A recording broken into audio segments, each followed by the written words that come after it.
So a kind of mad few days in foreign policy. We've seen what's happened in Venezuela. Now Donald Trump is talking about Greenland, and we're hearing about potential mobilisation from American troops in Iran as well. They're building up at European bases. Very, very interesting to see what is happening in our world at the moment. Since Donald Trump vowed to run Venezuela until a solution is found, attention has turned to whether he will take over Greenland. Well, I just want to remind ourselves about what the President said about the Danish territory aboard Air Force One.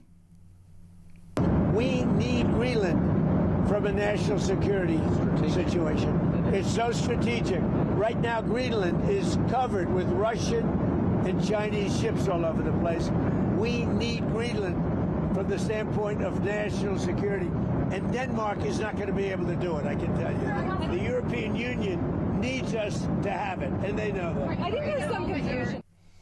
Donald Trump there aboard Air Force One a couple of days ago. Today, the Danish Prime Minister has defended her territory. Firstly, I believe that the American president should be taken seriously when he says that he wants Greenland. But I also want to make it clear that if the United States chooses to attack another NATO country militarily, then everything stops. That is including our NATO and thus the security that has been provided since the end of the Second World War. And here's the view of our own Prime Minister, Sir Keir Starmer, speaking to ITV. The future of Greenland is for Greenland and the Kingdom of Denmark, and for Greenland and the Kingdom of Denmark only. And we're very clear about that. Denmark is a very close ally of the UK, both in Europe and in NATO, and it's very important that we stand by our ally. Well, Donald Trump is speaking at an event at the moment. If he says anything significant there, we will, of course, bring that to you here on Talk Drive. In the meantime, I want to speak to Colonel James Sunderland, a military expert and former MP. James, what's going on here and what do you think is going to happen now? You're very welcome to the programme.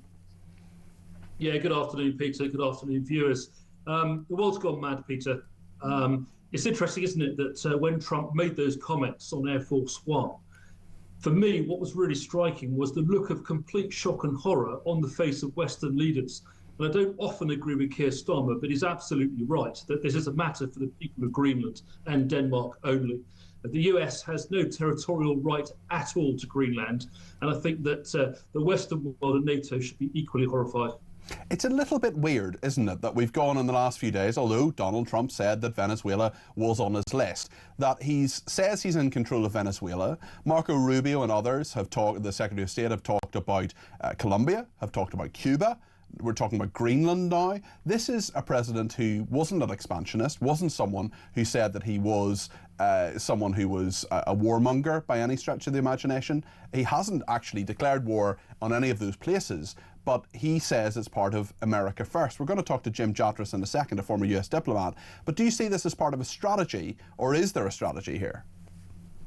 Interesting question. I mean, one's mind goes back to Blair's very famous Chicago speech in 1999, where he stated the case for liberal intervention in overseas nations. I mean, what's interesting is this is happening now with Trump. And this is not a one-off, this is not a fad. You look at what's happening in Iran with the bombing of the Iranian nuclear facilities, look at what's happened in Venezuela, Syria. This is a president who is predisposed to the use of military force in a way perhaps we didn't see in his first term. So what does it mean now? I mean, I think that we in the Western world now should be looking at this with interest. I think we should be quite concerned about it. Trump's used force in the past, he may do so again. What's next? And it remains to be seen how the Greenland situation plays out. But clearly, NATO is right to be worried, and quite clearly, if there is any movement on Greenland at all by the Americans, it will result in the end of that alliance. Iran is an interesting one as well, because we're seeing that troops are building up, a number of people saying that there may well be action from America in that regard next. Is that realistic, do you think? Is that what these military build-ups are about? Well, the US has got a large footprint across Europe.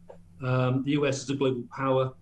Any part of the globe has got US bases in it. So I wouldn't read too much into the build-up of forces. We've already got American forces in Europe, in the Red Sea, in the Dead Sea, in that part of the world. But quite clearly, the Americans will be wondering and perhaps planning whether they can project force into Iran. That will be a pretty significant statement. Putting boots on the ground of any nation is significant, but particularly when it comes to Iran. So I think that there's movement there as well.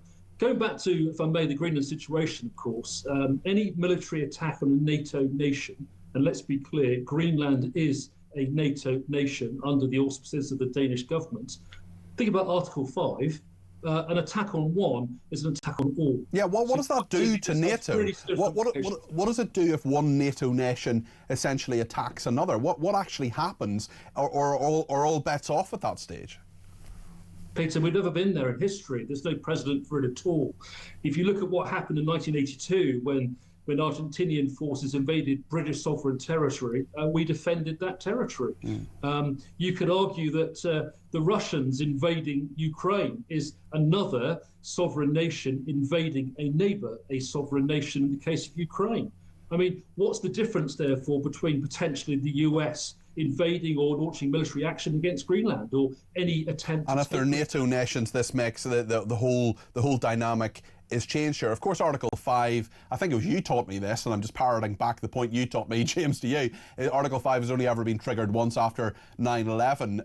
I mean, we might well be getting ahead of ourselves, but can you see it being triggered again? And then if you're Keir Starmer, what on earth do you do? Your closest ally has invaded another NATO country. Denmark is a very close ally as well, a very important ally. What on earth do you do in that situation? Irrespective of the special relationship, there is no way on this earth the British Prime Minister can condone any US military action against Greenland, against a fellow NATO member. And you're quite right, Article 5 has been invoked once before. I mean, this is unprecedented territory. This is brand new. I think we are now embarking perhaps on a new world order with an increasingly unpredictable president who's prepared to use force. I mean, all bets are off. Who knows what's going to happen tomorrow? Who knows who's next? And this is something that will keep journalists like you very occupied for the next few weeks and months. Occupied being the key word. James, thank you very much indeed. That's Colonel James Sunderland there, military expert and former MP.